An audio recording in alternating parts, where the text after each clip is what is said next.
What's going on, everybody? Thanks for joining us. Bad Publicity here. This is the mechanics episode. We're going to talk about expose today. Um, Guys, we just want to do some housekeeping tips here. Remember that we are on Patreon. Remember, Patreon is the way that we are picking our people for our Fight Night challenges. Check that out in the back catalog there. Some good Netrunner matchups there. Also note that Google has accepted us into their new podcasting thingamajig site now. So you can find us on Google Play. I mean, for those people that do it. So Google Play, iTunes, Stitcher, and obviously the SoundCloud. We feed it all. So whatever's more convenient for you, that's how we do. That's the name of the game. Corey and Hall is here. What's up, guys? What's up? What's going on? Everything good over there? I'm doing my best. Our local meta's, going in and out of the game, primarily due to like particular changes. But in general, most people seem to be positive. Everyone's having fun. I think we're exploring a lot of other LCGs alongside Netrunner to kind of determine what kind of interest we have. But it's pretty cool. Yeah, a lot of us are having a lot of fun. Yeah. Corey, Sweet. how about yourself? It's been a lot of Netrunner and Conquest. Conquest is really picking up a lot in this area. It's a fun game, so we're keeping it exciting. Nice. All right, guys. So we're going to talk about something that I don't know if shows are doing this now. So this might be the first one to talk about game mechanics in general, not related to card reviews specifically. So the first one we decided to pick on here is something called expose. Expose is the act of the corporation temporarily turning one of its face-down cards face up for both players to see. Once both players have seen the exposed card, it is returned to its previous state. Exposing a card is distinct from revealing, looking at, and accessing. So that's the definition of expose. Before we get into card types and things like that, let's talk about how relevant do you guys think the expose mechanic is in the current state of play? You wanna start, Hollis? Corey, I'll let you take this one, fam. I'll go ahead and go. Thanks. So I feel that how relevant this is, it depends on how new of a player you are. I tend to see a lot newer players playing with a lot of exposed cards because it allows for safer interaction with the corporation. And as people play the game more, maybe there's that mentality that they just don't need it so much. They're more used to, or they're better at calling or guessing what might be installed or placed down. So those cards get cut from the deck. Yeah. Yes. Yeah. But it is funny to watch a seasoned player get called out by an exposed card because they don't plan on it. Like you're trying to motion out the vanity or something like that, and then the guy's like infiltration, and you're like, who plays infiltration? I don't know, the guy stealing your vanity project. Yeah. No, I totally agree. I think that the expose effect is very much like how beneficial it is very much dependent on like your season as a player. Like if you're really experienced, if you're familiar with the most competitive decks in the meta, you're at a competitive event, you're probably going to be more likely to be to know what is going to be played, and so the expose effects are less useful. Whereas if you're a brand new player, you don't know all the threats. Expose is, probably hugely beneficial because in the grand scheme of things, if you're looking at unknown cards, they sort of help you determine where you should run or how many runs you need to make in order to be able to make the right decision. That's what it ultimately comes down to, is saving clicks by knowing what the available information is. Yeah. I think expose is... so right now, the state of the game is these asset cards. We're playing what people call a horizontal style game here, rather than the Glacier where you're icing up, which is a vertical game. So with all these assets out there, and these IG locks, I think there's never been a better time to play Expose, but people just aren't. You know, like one of the biggest targets that you really need to get off the board is these new bioethics associations, because they're cards that sit there waiting for the right time to pop them up because they have no ice, and then they do all their damage, and then you're basically, you know, done off some other damage card. But you kind of want to find those. But people, you know, I've seen people mix in the you know, psychic fields and things like that. And cerebral overriders are still a thing that are out there in some of these horizontal plays. But the thing is nobody's playing Expose at all. I think some of the issue is it's starting to change now as you're seeing newer cards. But I feel like a lot of Expose was like really, like, that's all it did. Like, do you want to slot a card? Like Satellite Uplink is a great example. Expose 2 cards. That's all that card does. So if you draw it and you already know what the field looks like, or you have an idea, you just have a dead card in your hand. It was kind of too focused on what it did. But then, I mean, hell, even Infiltration's a good, and it's like the classic Expose card, right? You can get the Expose, but at worst, you can trade it in for credits. So I think if you saw more cards that had like an alternate function with the Expose mechanic attached, you'll start seeing that happen a lot more in the game. I think that's a great point. I've preached before the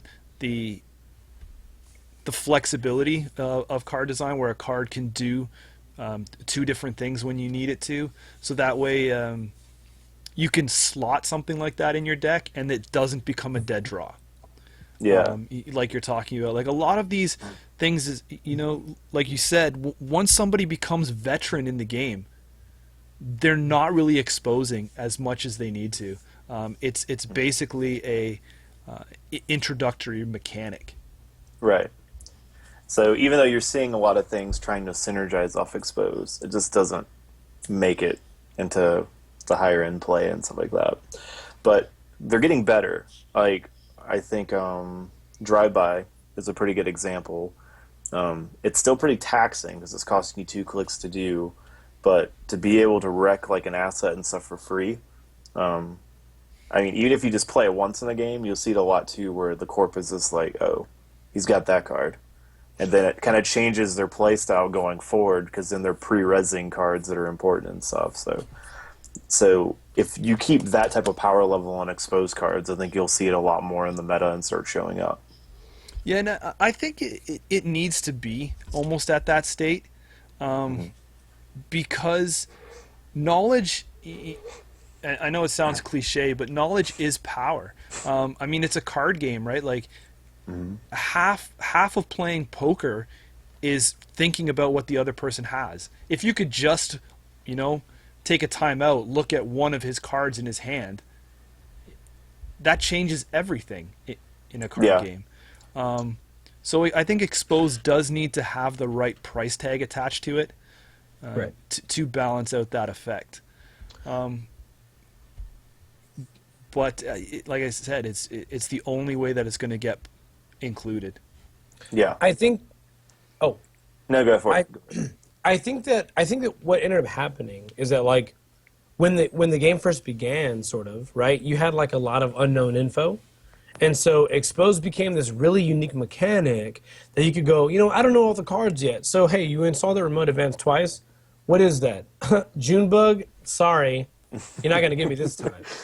But then I think players began to understand that, you know, hey, like the game, like those kinds of risks are so uncommon that like the average player is going to take that kind of a risk, and so like those cards became less and less critical to like part of your deck building, like what you place in your deck. And so now, you know, we're at that point now where at the highest, you know, at some of the highest competitive levels, any cards with expose effects are almost unnecessary because they're not going to play cards that have a like a Jinteki mind game effect. Like no one's playing high end decks that are like Mushin this Junebug. Either you die right now or you don't.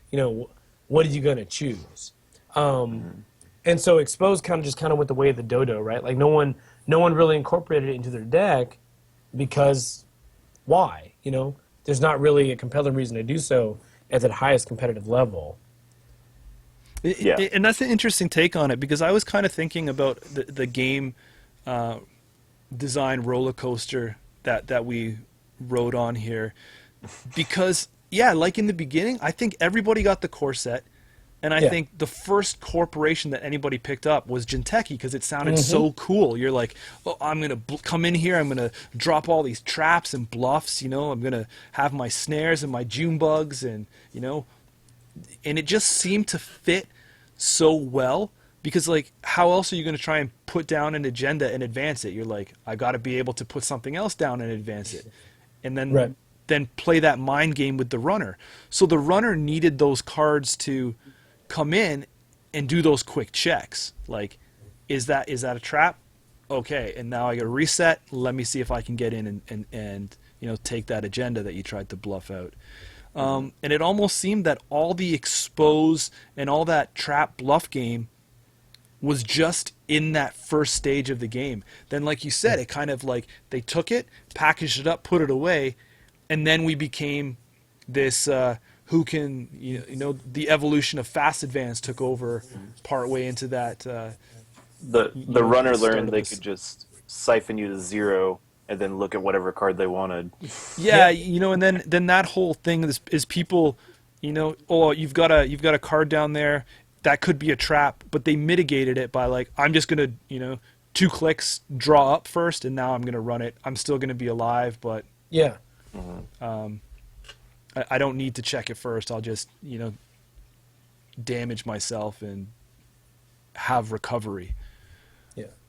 Yeah. And if I may, like the Chris Hinkey's Cambridge PE decks, like he sort of took advantage of that mentality. Like Chris Hinkey's in his PE deck, he kind of said, all right, so the runner could siphon me to 0, but there's enough options now in the game for me to kind of prevent that. Like it's a pretty unlikely occurrence where I get exactly at 0. So I can play to the runner thinking they're fine, trying to go siphon me to 0. I have a few credits left, and then cards like Cerebral Static, cards like Junebug, cards like Ronin allow me to sort of like advance and leave alone, and then take advantage of the few advancements that I do have. And if you really consider it, on the competitive side, it's terrifying, right? Because like on the competitive side, you play the game knowing all the threats. So when someone's playing a deck where you have literally no idea what's happening, like you're like, oh, this could be a trap or it could be a 3-point agenda. It almost sort of takes that competitive aspect out. It's basically saying, hey, I'm calling your bluff. Do you think it's at 3 points or do you think it's 6 damage? I mean, what do you think? I don't know. So, yeah, when PE was like real popular and it was like a pretty strong like competitive, I think I had a lot of games where I would like be sitting in a matchup and it would be in that situation where like they're on match point and there's like a triple advance card, and I would just say to myself, man, I really wish I had infiltration right now. Yeah, exactly. Yeah. Yeah. It's exactly that. Yeah. Yeah. So does transition to the next evaluation step? Does the game need more or less of this mechanic? Are we in need of more exposed cards, or would it just be a nice to have? Yeah, I see somebody in the back with their hand up. Yeah. I want Corey to elaborate because he's our Jinteki champion, but I'm gonna initially say more, 100% more. Corey, I got you. Go ahead. Is that more of what we have, Hollis, or more but better refined usage? Like I'm all for more expose. I think expose is good for the game. And it especially helps newer players and stuff adapt to the game, especially when you can get cards again that have multi-purpose. And I think that will help fuel expose to see play more. Is if you get a card that can do something else other than just expose. My Well, we're My gonna need single- we're gonna need more after rotation, right? Because I think a chunk of this stuff will. A lot of the good Probably. ones that we'll probably touch on are, will float away. But right. Will they? The good ones? well, So, the lesser of two evils, maybe. I don't know. yeah. Okay. How many good exposed cards? It was tough picking that list of 3. Yeah. But no, it's good. But yeah, I'm definitely all for the mechanic getting fleshed out a lot more. I definitely think there's a lot of design space. You're seeing a lot more play with reveal. Reveal's starting to come up a lot more with things like reflection coming into play, and that's actually seeing play. So it's getting there. Information is fantastic, and I think it's something that it'd be great to see the runners play with a lot more. I kind of wish that, looking at the existing card pool, I kind of wish that they'd use, so it seems like they initially, they thought exposed to be such an important role in the game that, a card like Infiltration got its own card. Because they were like, oh man, who's going to know, where the archer is? It's so important to have an expose effect. And I kind of wish they had weaved in, watch my hands here. I kind of wish they had weaved in expose into the existing card effects for some cards. Could you imagine if look at Archer. If Archer's ability was forfeit an agenda, expose a piece of ice. It's really interesting to me, the leverage on the corpse, the leverage for the runner on both the corpse side and the runner side, when a card says, in addition to this effect, expose another card, or expose another card at the runner's choice. You now have this unique decision where it's, all right, I'm going to play this amazing card. On the corpse side, I'm going to play this amazing card. Normally this card would cost me 4, but it costs me 2. But in order to do this, I have to reveal another card at the runner's choice. That kind of knowledge is kind of beneficial. You're getting this really efficient usage out of a card, but the benefit is that you're giving more information to the runner so they are less likely to make a bad decision. And those kinds of elements to me are really, really, they're different. They change the game a lot. Think like a celebrity gift. So Right. think of that. That's a great Right. example. I'm trading econ for giving you information of what I'm holding in my hand. Yeah. I'm just throwing it on the table and being like, this is what I got. Give me money. So, Exactly. Yes. Yeah. Do we need more or less of this mechanic? From me, I believe that. So my answer is going to be a weird, double-edged sword kind of thing.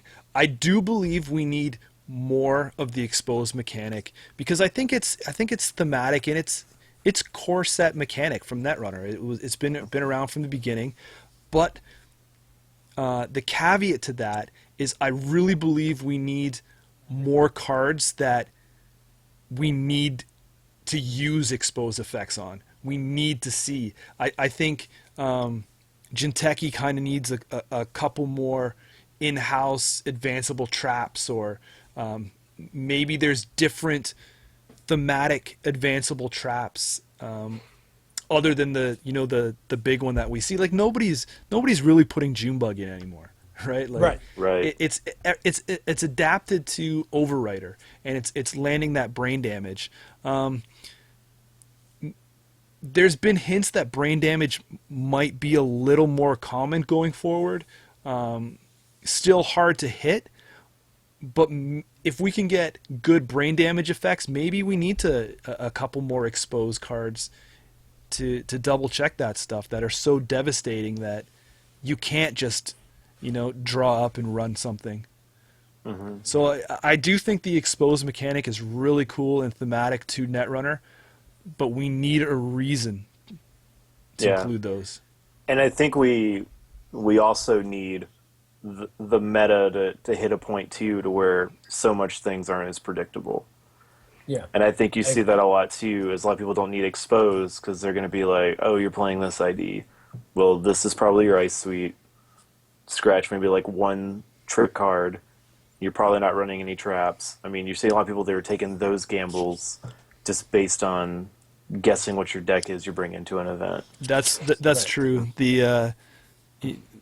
You can pretty much deck list out in your mind after seeing an agenda pretty much like 85% of the time. Yeah. Right. But hopes would be that as, you know, we get into the news cycle, and going forward, that you start getting more and more diversity of really solid playable cards. Then Yeah. maybe we'll get to that magical land where there'll be a lot of really solid IDs and good mixture, and people can kind of play around a little bit more. And again, this only increases the strength of Exposed, because now you don't go into a matchup like knowing everything you're going to face check. Yeah. Hollis, did you have anything else there? Well, it's it's more of the and I kind of blame the existing like casual / competitive Netrunner community plus the card pool. Like, I feel like Exposed would be a bigger deal if people were more bold. Like, if people were more willing to say, you know what, out of all the cards I have in my deck, I've got Spear Influence. Let's add one aggressive secretary. You know, and then like if someone was that bold, when you go install events advance, and you play the side game and you bet 0, you're betting 0 because you know they'll bet 0, and then it's like, well, I guess you'll trash Faust and mimic things. So like, I wish the game was progressive enough where people would kind of look at those kinds of like pipe dreams, if you will. But in the same respect, I feel like Expose is so, it's very much, to me, it feels like it's so unused. It's almost an icing mechanic. Like, you ever notice in some of the cards, they put like an extra effect that isn't really the reason why you play the card. It's just kind of nice to have. Yeah. Exposed, to me, feels like is in the existing card pool, it's that feature. For example, imagine if Inside Job said, skip the first piece of ice, choose a piece of ice the corp has, expose it in that server. So it means it kind of changes the game up a bit. There's 2 pieces of ice. You go Inside Job, they're like, well, I'm not going to res my tow booth because it's skipping over the chum or whatever the hell the outermost ice is. You can say, all right, well, I want to know what the outermost piece of ice is. I imagine the first piece of ice is a tow booth.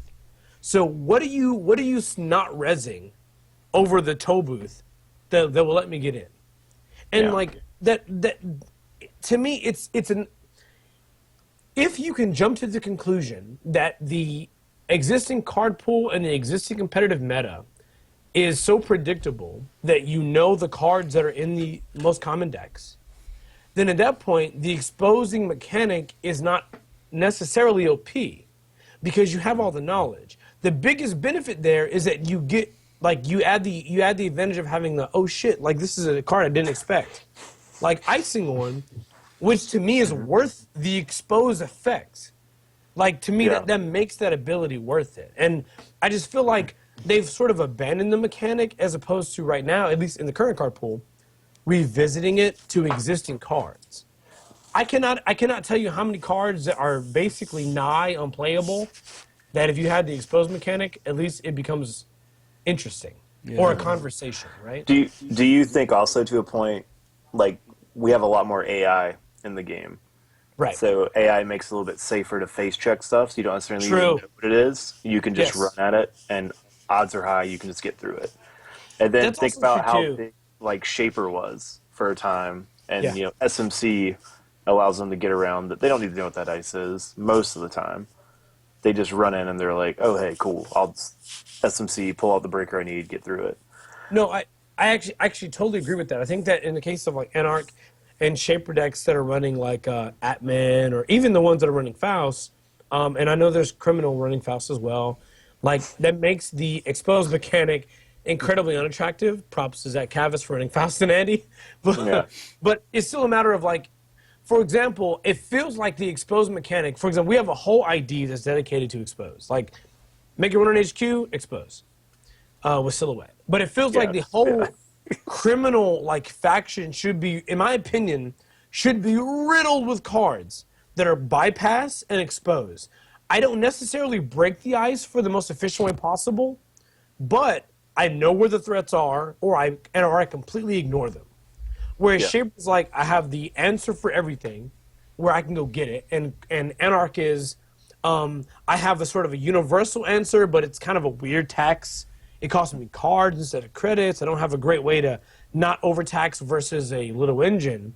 Like, still exposed seems like a really good mechanic to exist in criminal factions. Do you think the NaVi Grid that's coming out may prompt a little bit of it? Do you think that card's going to see a lot of play? NaVi Grid. Do you know the text on that? I'm looking it up right now. But it's in Fear the Masses. It's an NBN region upgrade. Okay.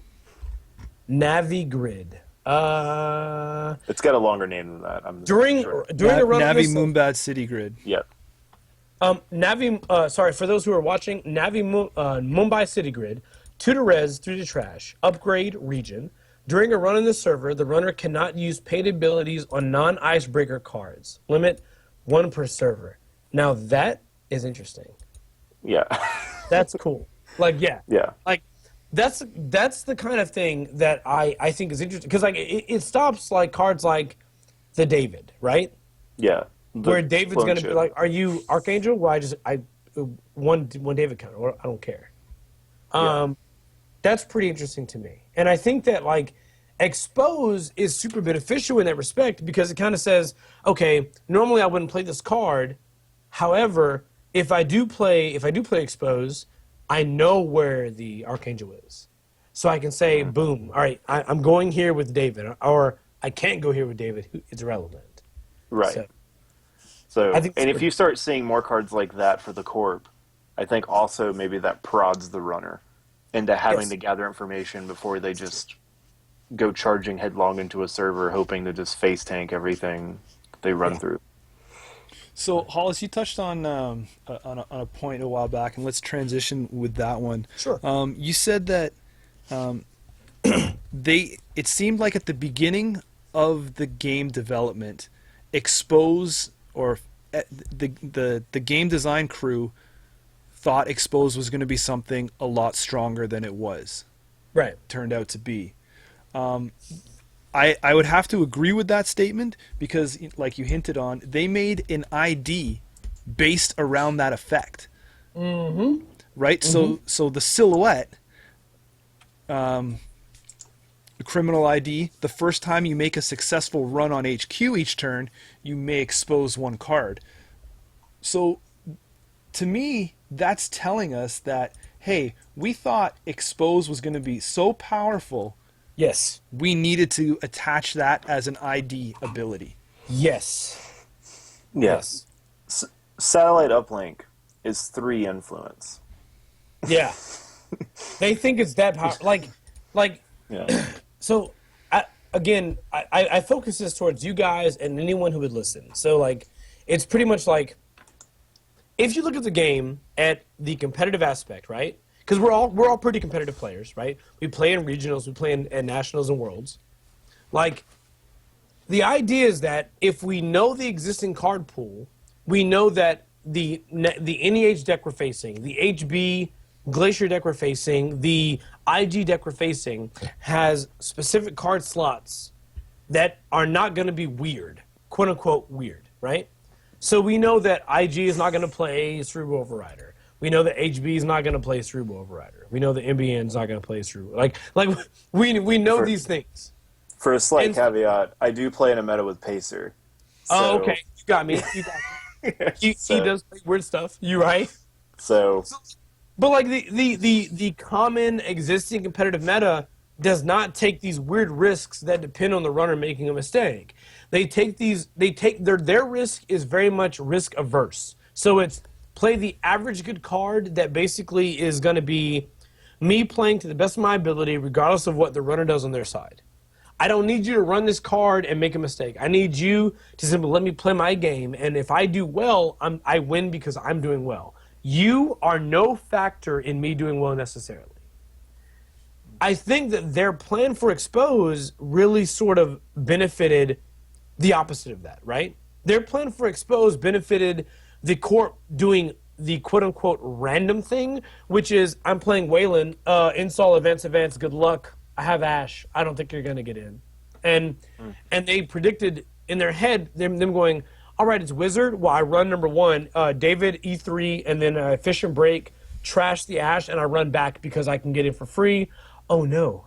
Aggressive Secretary. Like, I think that's the meta that they thought was going to happen. I think you secretly want to slot that card. This is like the third time he's mentioned it so far. Full disclosure. In my opinion, Aggressive Secretary is one of the best underrated cards in the game. If I had an intern, we would get the Aggressive Secretary count going on the screen right now. I think the AgSec is one of my favorite cards in the game. Because it's so good. Like install advance, trash your what? It's so good. So Hollis, if let's decide that we wanted to include or use this mechanic. Okay. What IDs are working best with it? For expose? For expose. Where does expose excel? So I'm going to pretty much exclude Crim, but if we're on the subject matter, I have a feeling that if you combined expose with Ian from Crim, he's still not broken.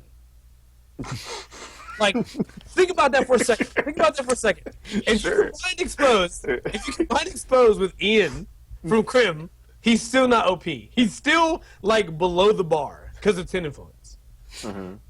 So like automatically like it's those sort of interactions. Like I already feel like expose should 100% be in the criminal pie, in my opinion. Sure. But if we're adding to that, like I want you to pick the lowest rated ID of any faction, excluding Crim. So think about Apex, think about Shaper, think about Anarch. Apex is also the highest in his faction. So. Well, like if you were to add expose to their existing abilities as part of like their bread and butter, I guarantee that they're not busted. Oh, you're talking about adding it to the ID itself. Yeah. Well, yeah. No, you're fine. Yeah. Yeah.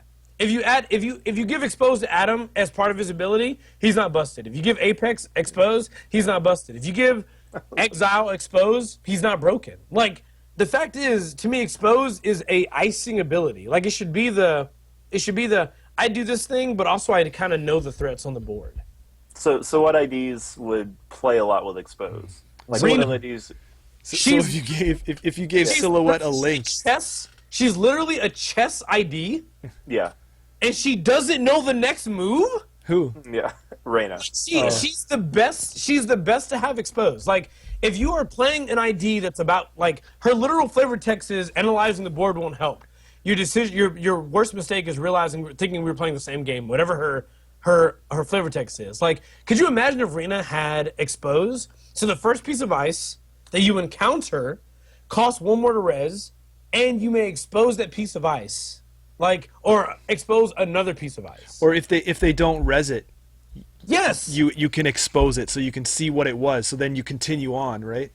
Exactly. So like, you set up, man. That's so thematic right there. That's ridiculously cool. She's a chess. She's literally the best chess piece. She's a chess piece player, but she doesn't know the next move, which to me fits into like being able to expose the board. What'd you have? You had 1 credit, but you didn't rest wraparound. Good to know. Like.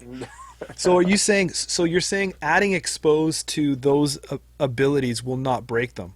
What if you took Silhouette, who has the expose ability, but you have to earn it by running HQ successfully? What if you just made her a standard 45-15, maybe gave her a link? Is that broken? That's pretty strong. Cause all right. So the thing is, like, the problem with Silhouette isn't she 40-12? Is she 40-12? 40-15. 40-15. So the inherent problem with Silhouette is that, like, again, I talked about for a moment that the competitive meta is in such a way to where like, you know, if we all go to a tournament, right, and we play an NH Fast Advance deck, and we hit HQ and see a biotic labor, we know the deck. Like, we could probably call the deck out card for card almost. Like, almost. So like that's the problem with the exposed mechanic in the game, is that like on the highest level of competitive play, you kind of know what all the deck archetypes are. Now, I know that there's a lot of like talk about Timmy Wong. Timmy, you're an amazing player, by the way. I hope you're listening to this. Timmy Wong is a great player, but at the same time, like, not every player is going to play quote unquote weird stuff. They're not. Like the average competitive player, and this is real talk, the average competitive player is going to say, "Hey, I have all the data, thanks to Ben, from the top 200 decks that have made top 8 or regional. 115 of those are NEH decks. Out of the 115 NEH decks, 100 of them ran 2 biotic labor, and they're all going to choose those decks. And you can't fault them for that because they're playing decks that they know to be successful, they know win on a more common at a common rate. Like you'd be wrong for not thinking those are great archetypes or great deck building options. So having that information, you can go, all right, I almost know the deck card for card. I know that this is efficient. I know that no matter what the runner plays, this deck will work out. So the exposed mechanic at that point becomes not so great because you kind of know the mechanic. The biggest benefit it gives you is really determining specific times during the game you can or cannot make a run, which at the highest level of competitive play, a single turn is what makes the most difference, right? Knowing whether or not you can run turn 1 and it is or is not an architect is a big deal. Knowing whether or not you can run turn 1 and it is or is not an archangel is a really big deal. So like the exposed mechanic affects that highest level tier of play very, very, very carefully. Whereas in average play, it's even more significant. On the highest level of play, ice doesn't trigger. If we're going to be totally honest, at the highest level of play, when was the last time your ice triggered? That wasn't nearly at the end of a game and a Hail Mary. You know, as a weird side note to that, you're talking about 2 guys that built an IG deck with like 3 pieces of ice. So I mean, and all right. And I also played Polana with Batty in it, so that's how my ice figured. Yeah, it's like I run. Well, Yeah, we're gonna play this game right now. But I mean, like, yeah, I mean, I think that's great points, right? Like, nobody is running a server not to get into it, so you're prepared for it, right? So, yeah.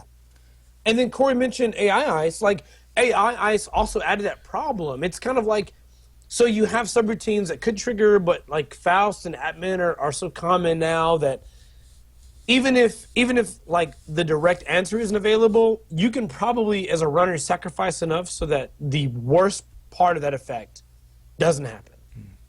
So is it worth, you know? Basically, we're saying the IDs that work best with this mechanic are pretty much criminal IDs. Then, in my opinion, yes, because you can't take this out. Corey, what about what you saying? You had some other flavor thoughts on this, right?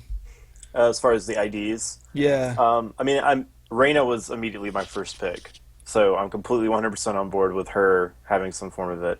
I think Adam would be another one that would actually be really good.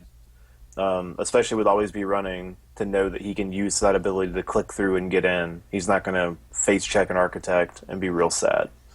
But like, I think the mini factions help a bit, right? Because that, and even Apex, because Apex's breaker suite limits what he can get in through. So him having expose will allow him to know if he can get in, he can land that APOC, or you know what other game plan he's trying to pull off. Those are the ones I think can really benefit from the mechanic. I don't think any ID expose is necessarily bad. Like, if you had a card that had that as a side effect, no one would be upset that that's there. Like, right. No one's, you know, everyone would be happy to have that effect go off. Yeah. So, but I think those IDs probably would be my picks for being real beneficial from them. Oh, weren't you saying Valencia before too? Yeah, Val would be great with expose. So she knows when the blackmail. Yeah. Like, absolutely, that's a really good option. Yeah, and then obviously, like, Silhouette has the ability built into it. So. Yeah. What IDs would you guys avoid? Like, you know, mostly anything outside of the criminal is. Yeah. Well. Is I think it's just so hard to pull it in. Well, I mean, I used to run, just because of the influence cards and stuff like that, infiltration in Atom. I mean, because it does dual purpose, right? Give you a little coin. It's 0. you can't expose. There's just not those money-making options in Yeah. in the neutral world other than sure gamble and expose and in neutral, I think infiltration's not a bad pick. I think the problem is like outside of criminal, like your better exposed cards, your better exposed cards are criminal. So you have to splash influence, and I still think for some factions it's worth spending the influence to get that effect. I feel like Jinteki, especially knowing that. Sorry, guys. I feel like Jinteki, especially knowing that like expose could be. Let's say expose was implemented into the game, like more deeply ingrained into the game, and that more cards allow the expose ability to happen. So then the word would be, okay, so Jinteki cards now don't have the same level of threat. Well, they do and they don't. Like it depends on what cards, number one, are going to have expose. Are the common cards everyone plays, are they going to be the cards that have the expose ability? That's the first one. Let's say they are. Okay, so then the next question is, I see nothing wrong with having Jinteki cards that point blank say, and to me this is amazing that this is not a thing yet. It amazes me that they can have a card like Psychic Field, which says, when exposed, do things. Like, that is literally what, I'm zooming out here, it's opening up the design space. Like, imagine how amazing it would be if card said, if this card is exposed, do X, Y, Z things. Because now what you've done is you've allowed all the runners in the game to additionally have the expose effect as an available option to them. But Jinteki is the one faction that takes advantage of this. Like you've now made the mechanic more embedded into the cards that people would normally choose, and Jinteki gains an advantage of this. So, an ice, a piece of ice that says when this ice is exposed, it's a the trap. runner encounters this ice. It's a trap. Kind of does that, right? That does net damage when exposed. Right. But nothing that triggers like an encounter. That would be a cool piece of ice. That, right. Like, or something that would, impact. Like. You could almost use the expose mechanic with Jinteki, just like accessing. Exactly. So because of the non-popularity of expose, look at how many cards are dead cards, right? So and they're basically Jinteki has the built-in expose, and the anti-expose, and criminal is mostly the expose, right? So you have it's a trap.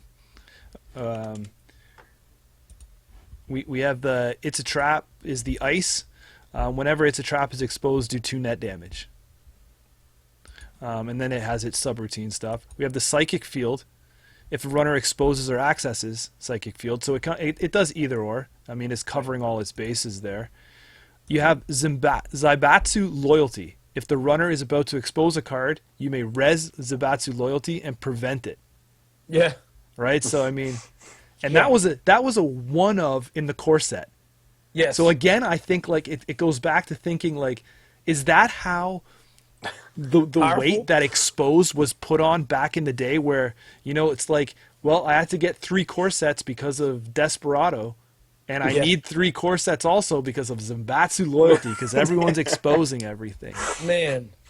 And then also for the last one here, we've got the Underway Grid, which is ice protecting this server cannot be bypassed. Cards in and protecting this server cannot be exposed.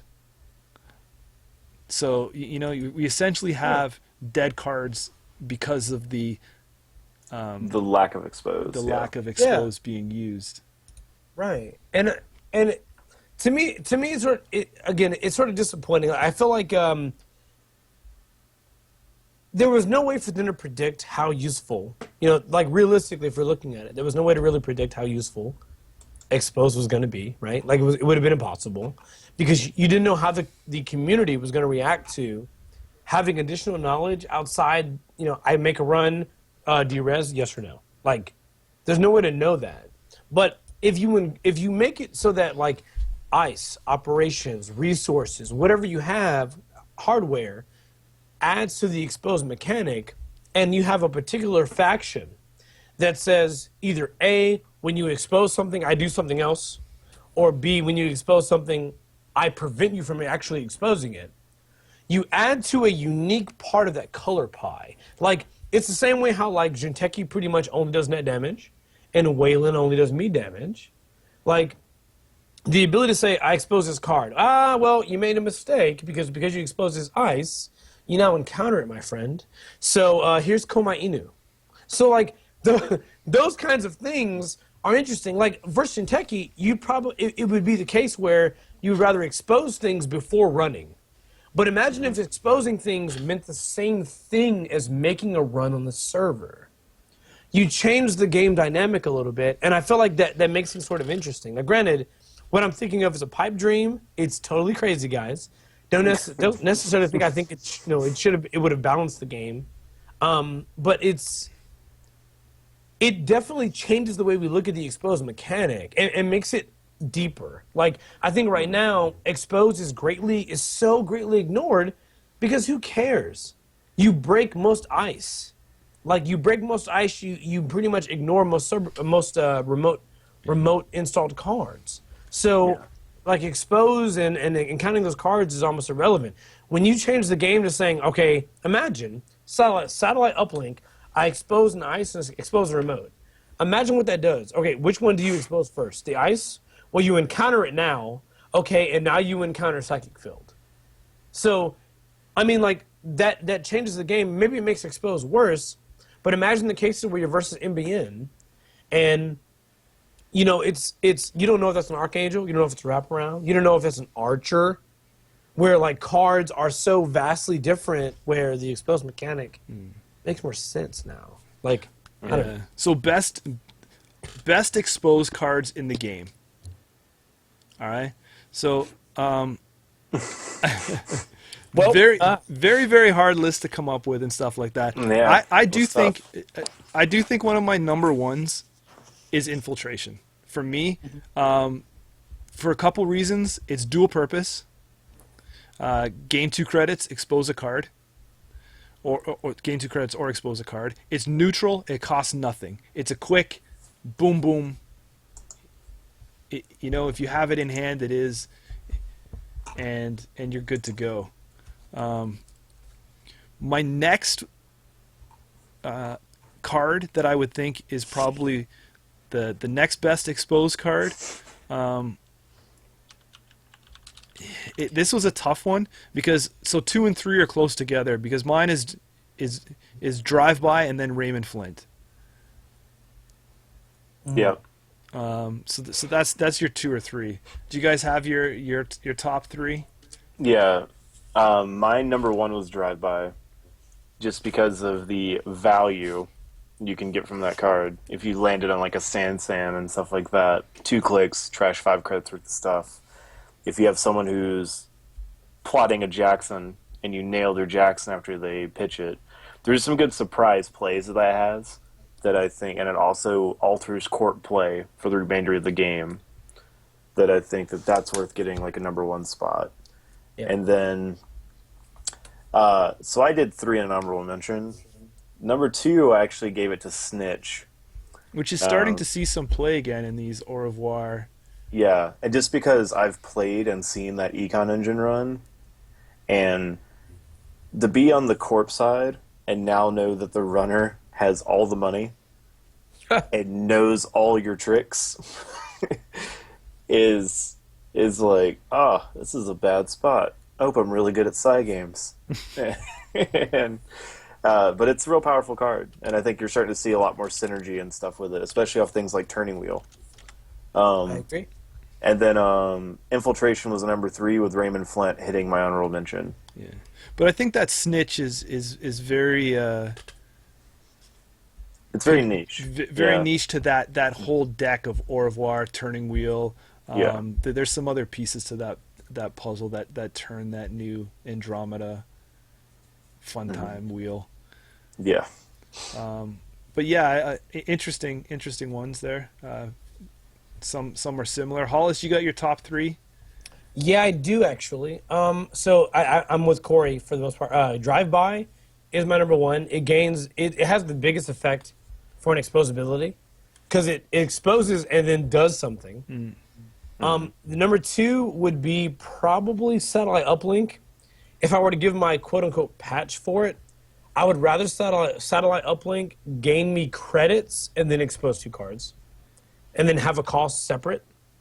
So event cost 2, and then something like gain 4, expose 2 cards. And then infiltration, it would be amazing if infiltration did gain 2, expose 2 cards.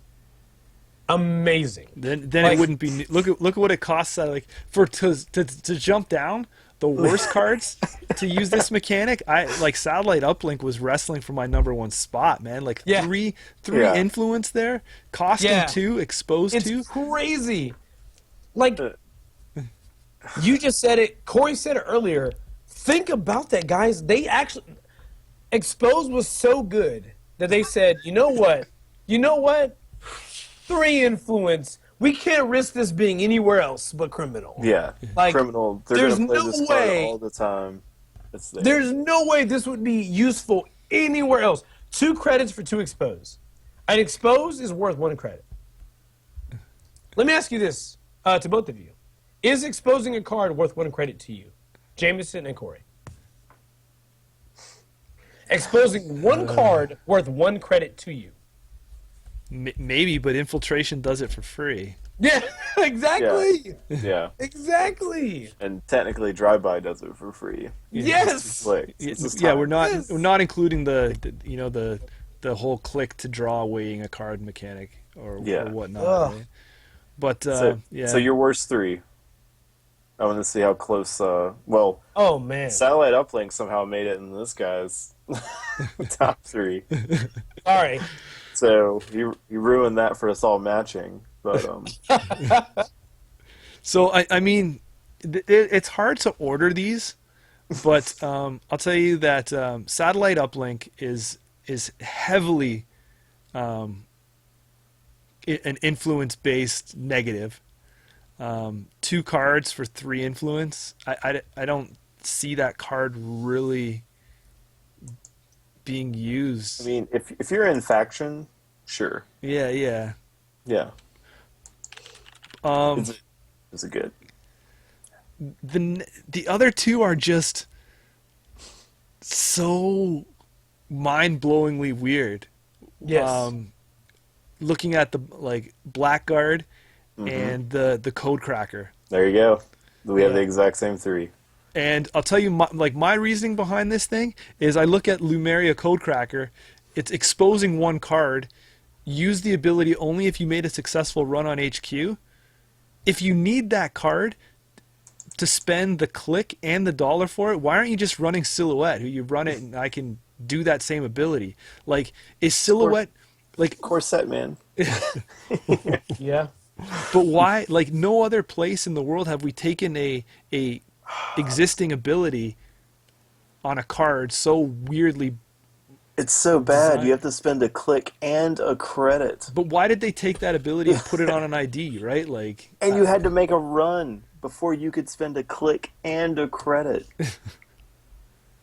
You had to put this in your deck. You had to use card slots. You then had to pay a credit to install it. Yes. And then be like, I got you. I'm in HQ. Hold on a second. Here's some money and here's some clicks. What do we got going on over here? I got it. It's so bad. It's so bad. and then what they did is they put it in criminal and made it 1 influence. So they're like, just in case you read it and you wanted to, for some reason, use that in Shaper, they're like, no, you got to pay for that. That's not a neutral card there. Yeah. But Blackguard takes the cake, though. That's my favorite. But you think that's your number 1? Oh, that was my number 1, hands down. Mine was Code Cracker. Code Cracker. Oh, Code Cracker was my number 1. You make a strong case. When I was first starting the game, well, not when I would say about a year and a half in the game, right? Blackguard came out, and I played it very briefly, and it was super annoying. Like, my opponent would be like, "Are you serious? I only have 6. I res Hive or whatever was available at the time." Like, They were like, I res wall of static, even though I don't really want to. And even then, the card never seemed worth it because I would rather the opponent had said, I'd rather not res, so I got in cheaper. And, like, that's a problem to me. Like, to me, that's a problem. Like, Are you saying Blackguard was your worst expose effect card then? it was second to last, with the last being Raymond Flint, to be totally honest. What? Yeah. No. Is it because it's the trash to expose? It already costs Yes. you two to put it in play? Right. It was a fact that I would pay 2, and like not very many things in the game actually give a bad pub. So like because not many things give a bad pub, paying 2 in trash to expose 1, like comparing it to satellite uplink, I'm losing an expose. Like in the grand scheme of things, I'm actually losing an expose. By the way, it's still not that much better. you're like comparing it to satellite uplink. You're like Raymond. Yeah. You don't have 2 exposes for the same cost. You're ridiculous. I'm like, bro, you pay 2 for 2. Like this is like 2 for 1. Get out of here. And then he's unique, so you can't just like have multiple Raymonds, right? It's Garbo. Don't play. Like I mean, I don't know. I feel like they're all bad guys. Can we agree they're all bad? Yeah. Can we agree? It was a hard list, but I want to talk to you. Let's go back to the Blackguard talk. Right? Okay. Obviously, it made number 1 for Corey for many reasons. But I mean, if you really want to break this console down, 11 credits, Garbage. 2 influence, Garbage. right? What am I getting? 2 memory. Garbage. Like there's consoles out there that are way cheaper. There's mem chips now. Like, well, actually, how much is what's Maya to install? 3. 3, and she gives you 2, right? Yeah. Yeah. You. Plus a cool effect. Yeah. Dude, they put this on here. Whenever you expose a card, the corp must res it.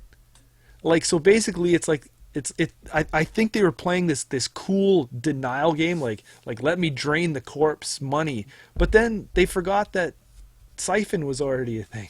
Yeah. Yes. You're paying 11 credits, and the console doesn't even have an expose effect built in.